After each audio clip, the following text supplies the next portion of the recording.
مسیح کا جی اٹھنا برحق ہے تو مردوں کی قیامت بھی برحق ہے، اس لیے کہ جناب مسیح نے مقام پہ کہا تھا کہ قیامت اور زندگی میں ہوں۔ اب کیا مطلب؟ آپ نے زندگی میں کہا تھا کہ قیامت بھی میں ہوں اور زندگی میں ہوں، جو مجھے دیکھنا چاہے، زندگی چاہیے تو میرے پاس آئے، اور قیامت بھی چاہیے تو وہ بھی میں ہی ہوں۔ نمونہ ہے کہ زندہ شہادت ہے۔ دیکھیے کتنی خوبصورت بات ہے کہ قرآن شریف میں کہ مسیح کے جی اٹھنے کی پیش کرتا ہے کہ منکرین نے قیامت کے لب پر، ان کے ہونٹوں پر، زباں پر مہر لگا دی۔ کس طرح؟ غرض دنیا میں صرف ایک ہی مثال ہے کہ کوئی مردوں میں جی اٹھا ہے؟ نہیں، سوائے ایک کے۔ اچھا، اور جی اٹھا ہے موت اور قبر پر اس نے فتح پائی ہو، ایک ہی ہستی۔ اب چونکہ ہم موت پر یقین نہیں کریں لیکن اس کے سماوی پر یقین کر رہے ہیں کہ ہاں ٹھیک ہے، متوفی کا بھی یقین نہیں کر رہے ہیں، تو جو قرآن کی کسی آیت کو اگر انکار کر دے گویا اس نے پورے قرآن کا انکار کر دیا۔ اس توحید، اس رسالت کو جو ماننے والا ہے بظاہر اس نے سب کا انکار کر دیا۔ یہی بات آپ کی خدمت میں پیش کرنا۔ اور اب دیکھیں غرض ہے کہ کیا کہ کوئی مردوں میں جی اٹھا؟ نہیں، سوائے ایک کے، جناب مسیح کے۔ اور پھر موت اور قبر اس کی فتح پہ، تو تمام انبیاء جتنے بھی آئے، انبیاء پر موت کا ڈنگ جو ہے وہ چل گیا، کوئی انکار نہیں کر سکتا۔ اور زیر زمین مدفون ہے اور ان کی قبر موجود ہے، تو جن میں وہ نفخت من روح سور، جب سور پھونکا جائے گا، بگل بجایا جائے گا، جب وہ وقت آئے گا جب جناب مسیح دوبارہ اس دنیا میں تشریف لائیں گے، جلوہ افروز ہوں گے، اس وقت کی بات کی جا رہی ہے۔ مگر مسیح مردوں میں سے جی اٹھے تھے، اس لیے وہ اپنے جلالی بدن کے ساتھ دوبارہ آئیں گے۔ تو آیت کیا تھی؟ ہم نے کیا پڑھی تھی کہ سلام ہو مجھ پر جس دن میں پیدا ہوا اور جس دن میں مروں گا، اور جس دن جی اٹھوں گا، انہیں اٹھ کر جی کر۔ اب دوبارہ ہم چلتے ہیں سورہ مریم کی آیت میں 55 کی طرف، ذرا ایک نظر ڈالتے ہیں کہ آخر اس میں کیا ایسی بات تھی۔ 55 نمبر آیت میں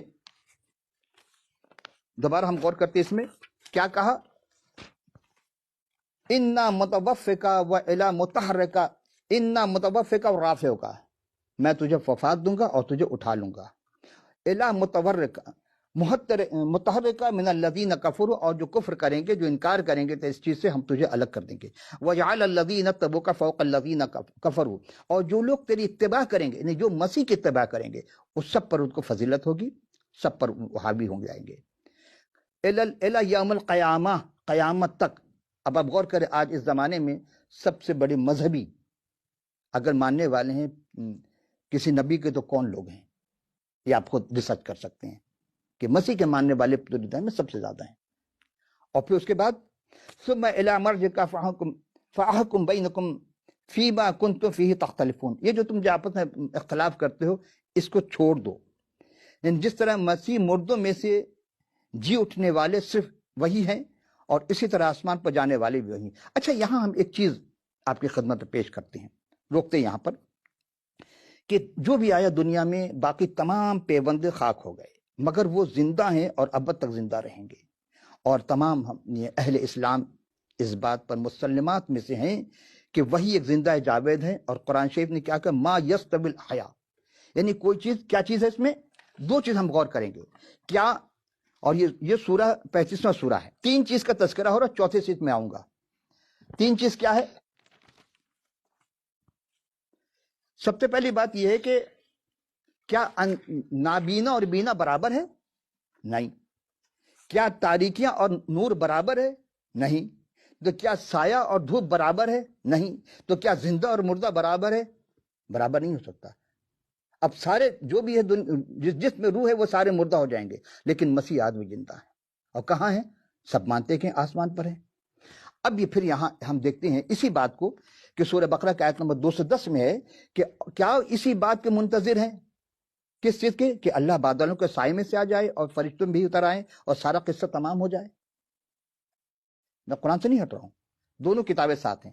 اسی چیز کو سورہ نساء کی آیت نمبر 69 میں ہے کہ اور قرب قیامت نزول مسیح کے وقت اہل کتاب میں سے کوئی فرد یا فرقہ نہ رہے گا، مطلب سب ایک ہو جائیں گے، مگر وہ مسیح پر موت سے پہلے ضرور صحیح طریقے سے ایمان لے آئیں گے، تو قیامت کے دن مسیح ان پر گواہ ہوں گے۔ اب اس کو کیسے سمجھیں گے کہ جب وہ آئیں گے تو کیا ہوگا، کس بات کی گواہی دیں گے؟ یہاں ایک اور چیز کہ دیکھتے ہیں کہ کیا مسیح جب اس دنیا سے آپ کو سلیب دی گئی، کیوں دی گئی؟ سوال ہی پیدا ہوتا ہے، کیا گن کے شکل میں جو دوسروں کو دی گئی تو کیوں دی گئی تھی سلیب؟ اس لیے کہ مسیح نے الوہیت کے وہ کام انجام دیے جو کوئی نہیں کر سکتا تھا۔ مردہ کو کوئی نہیں زندہ کر سکا، ایک دن کا نہیں، بلکہ ایک بچی مر گئی تھی جس کا ہم پہلے بھی تذکرہ کر چکے، وہ گھر میں تھی، 12 سال کی بچی تھی، آپ نے کہا نہیں سو رہی ہے، تو سویا مردہ برابر ہوتا ہے۔ وہ جب صرف اس نے کہا کہ اے بیٹی اٹھ، اور اسے گھر والوں سے کہا کہ اسے کھانا کھلاؤ، بھوک لگی اسے، سو کر اٹھتے تو بچے کھاتے ہیں۔ ایک جنازہ جو کہ قبر اور گھر کے درمیان میں موجود تھا، بیوہ کا بیٹا تھا، اسے آپ نے زندہ کیا، ماں کے اس حیت کو، اس کیفیت کو دیکھ کر کے، ترس کھا کر کے۔ تو انسان مسیح کامل انسان تھے۔ اب ہم جب دیکھتے ہیں کہ ان کا ایک دوست جو 4 دن سے زیادہ، 4 دن ہو چکا تو اسے دفن ہوئے، بدبو آ چکی تھی اس کے لاشوں میں، آپ نے کیا کیا؟ صرف نام سے لے کر آواز دیا، لازر باہر آ، اور وہ کفن سمیت باہر آ گیا۔ تو اس کیفیت کو دیکھ کر کے کہ یہ کوئی نہیں کر سکتا، تو اس زمانے کے فقیہ فریسی جو تھے انہوں نے کہا کہ یہ تو ہمارے تو سب چیز بند کر چکا، یہ تو اس طرح مردے زندہ